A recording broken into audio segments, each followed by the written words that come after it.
Hello friends, આપણે આગળનો ભાગ ભણી ગયા જેમાં ધ ગાઈડ વિશે ભણી ગયા એનું જ આગળનો આમાં ભણવાનું છે.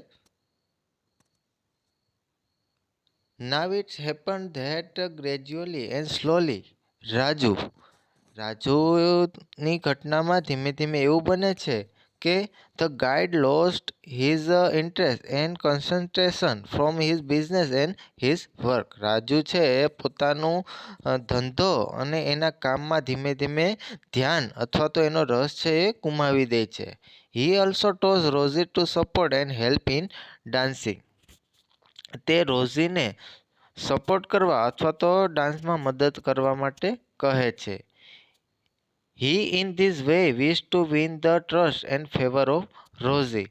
તે રોઝીનો વિશ્વાસ જીતવા અથવા તો રોઝીની તરફેણ આવવા માટે ઈચ્છા રાખે છે. But the love is like a fragrance. પણ તેનો પ્રેમ હતો એ એક સુગંધ જેવો હતો. So it can not be hidden. તેથી તે છુપી શકે તેમ નહોતો. And the result is that the affairs between Raju and Rosie became the talk of the town.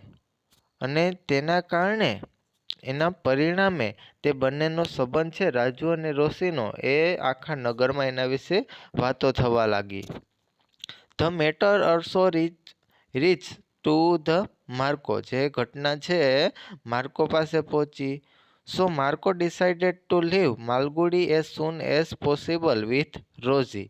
હવે માર્કો છે એણે એવું નક્કી કર્યું કે રોઝી સાથે તે માલગુડી છોડી અને ઝડપથી બીજી જગ્યાએ વયો જાય. Though Rosie denied to go with Marco. હવે રોઝી છે એ માર્કો સાથે જવા માટેનો ઇનકાર કરે છે. She understood very well. તે સારી રીતે સમજતી હતી કે that she could not be able to live happily with Marco at any cost. તે સારી રીતે સમજતી હતી કે તે પોતાની જિંદગી છે એ માર્કો સાથે સારી રીતે પસાર કરી શકે તેમ ન હતી. તે તેની સાથે ખુશ ન હતી. So helplessly Marco left Rosie. હવે માર્કો છે એ રોઝીને છોડીને ચાલ્યો જાય છે. And Rosie enters the life of Raju. હવે રોઝી છે એ રાજુની જિંદગીમાં આવે છે. To live with him. તેની જિંદગીમાં આવે છે. However Raju's mother and his maternal uncle did not like to approve such strange and unsecure relation. રાજુના મમ્મી અને તેના મામા છે એ આવા અલગ પ્રકારના અથવા તો વિચિત્ર અને અસુરક્ષિત સંબંધને એ લોકો બંને સ્વીકારતા ન હતા. So away from the worldly people and worldly things both the lovers decided to establish their own world. હવે આ બંને લોકો છે એ આ દુનિયાના લોકોથી અને દુનિયાના વિચારોથી અલગ એક પોતાની દુનિયા સ્થાપવા માંગતા હતા અને ત્યાં જવા માંગતા હતા. હવે ત્યાં એ લોકો જાય છે. આગળ જોઈએ તો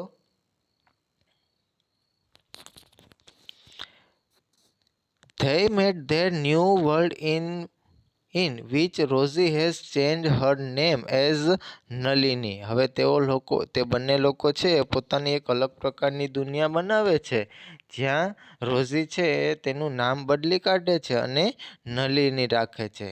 and she began dancing show. તે એક ડાન્સિંગ શો ચાલુ કરે છે. Where Raju work as her secretary. જ્યાં રાજુ છે એ રોઝીનો સેક્રેટરી તરીકે કામ કરે છે. Due to be very talented dancer. તે એક સારી અથવા તો ટેલેન્ટેડ ડાન્સર હોવાના કારણે Rosie started earning name. Rosie છે એ સારી નામના અથવા તો પ્રખ્યાત થાય છે. And fame with utmost popularity as the dancer. એક ડાન્સર તરીકેની સારી પ્રસિદ્ધિ મેળવે છે. But Raju who is brought up in the poverty. પણ રાજુ છે એ હજી સુધી એ ગરીબ જ છે. The problem can not digest the flow of money. જે પૈસાનું જે સમસ્યા હતી તે હજુ સુધી તે સહન કરી રહ્યો હતો. And he turned himself into a materialist fellow. હવે રાજુ છે એ પોતાની જાતને એક ભૌતિકવાદી સાથી બનાવી દે છે. And Rosie he become just an instrument for earning money. Rosie છે એ તેના માટે હવે એક કમાવાનું એક સાધન બની ગયું છે. હી became angry with rosy every now and then. હવે રાજુ છે એ ગમે તે સમયે અવારનવાર ગમે તે સમયે ગુસ્સે થઈ જાય છે. ઇન ધ મીનટાઈમ, તે દરમિયાન Rosie came to know about the book publish by Marco. તે દરમિયાન રોઝીને જાણ થાય છે કે માર્કો એટલે કે તેના પતિની બુક પબ્લિશ થાય છે.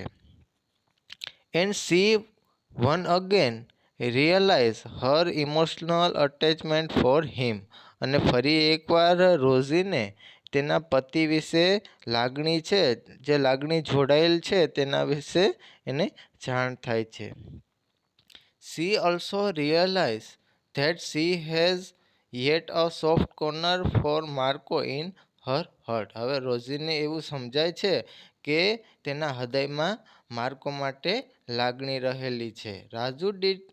Raju didn't like the rearrival of Marco. હવે રાજુને જે માર્કો રોઝીની જિંદગીમાં પાછો આવે છે એ રાજુને ગમતું નથી. He also committed one forgery. હવે તે એક અલગ પ્રકારનું બનાવટ પ્રસિદ્ધ કરે છે. And in this case he went to jail. અને આના કારણે, આ ઘટનાના કારણે તે જેલમાં જાય છે. In a jail he became a model prisoner. અને આ જેલમાં છે એ એક આદર્શ કેદી બને છે. સમટાઈમ પાસ, થોડોક સમય જાય છે. થોડાક સમય બાદ he return from a jail. તે જેલમાંથી પરત આવે છે. And settle in a small village name Mangal. અને મંગલ નામના એક નાના ગામમાં તે રહેવા લાગે છે. Which is the village of the innocent people. જે ગામ છે એ નિર્દોષ લોકોનું ગામ છે. Who believe him as a holy man. જે લોકો છે એ રાજુને એક પવિત્ર માણસ માનતા હતા. And began following the preaches of Raju. રાજુને તે બધા લોકો છે એ રાજુનો ઉપદેશ માનતા હતા. Velan is one of the villagers. Velan છે એ ગામનો એક માણસ હતો. Who worship Raju. જે રાજુની પૂજા કરતો હતો. With the utmost devotion. તે અત્યંત તેની ભક્તિ કરતો હતો. And dedication. અને તેનું ધ્યાન પણ ધરતો હતો. બટ મીનવાઇલ, તે દરમિયાન there was a serious famine in Mangal. તે દરમિયાન એક સિરિયસ સ્ત્રી ઇન મંગલ ગામની એક સ્ત્રી. એન્ડ સમહાવ, કોઈક રીતે, the brother of Velan declare that. જે એનો ભાઈ વેલણ એવું જાહેર કરે છે કે Raju the religious man. Raju છે એક ધાર્મિક માણસ છે. Would be on fast till in rains. એક વરસાદ પડતો હોય એમ ઝડપથી તે એક ધાર્મિક માણસ છે એવું બધી જગ્યાએ ફેલાવા માંડ્યું. Raju now put into a very critical situation. હવે રાજુ છે એ કટોકટ મુશ્કેલીમાં આવી જાય છે. He thought to escape from this village. હવે તે આ ગામ છોડીને જવા માટે વિચારે છે. But he couldn't. પણ તે એ કરી શકતો નથી. Not only that he become a public figure of sympathy, તે ખાલી સહાનુભૂતિનું લોકોની સહાનુભૂતિનું પૂતળું બન્યો ન હતો. In such a way that people from all over the country began to visit him. હવે બીજા દેશોમાંથી પણ લોકો તેમને મુલાકાતે આવવા માંડ્યા હતા. નાવ રાજુ હેઝ બીકમ ધ સંત ફોર દર્શન. હવે રાજુ છે એ એક સંત બની ગયો હતો. દર્શન માટેનું એક સ્થળ હોય એવું એક બની ગયું હતું. But gradually the health of Raju turn to danger. હવે રાજુની સ્વાસ્થ્ય છે એ ધીમે ધીમે બગડે છે. At the end the novelist can not describe the future of Raju.